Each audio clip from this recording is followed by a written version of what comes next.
მოგესალმებით და მადლობა რომ ხართ დღეს ჩვენი გადაცემის სტუმარი. მადლობა მოწვევისთვის.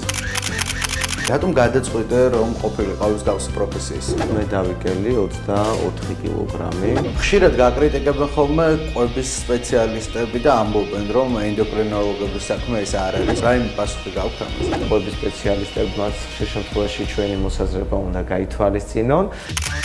რთულია ზოგადად ვარსკვლავები როცა არიან პაციენტები. სურველები უფრო ქალბატონები არიან, თუმცა დასაკლები უფრო მეტი მამაკაცებს აქვს. ხომ გეჩვენებათ რომ სიტყვა დიეტაზე ვარ ცოტა მოდური გახდა. მოდური გახდა ენდოკრინოლოგთან ვიზიტი.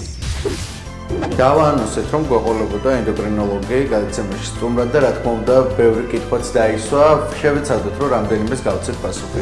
ეს არის დაავადება, ქრონიკული მურიციდივე დაავადება, რომელსაც სჭირდება მკურნალობა. უშავაც 19 საათზე ლაშა უჩავა FaceTime-ში.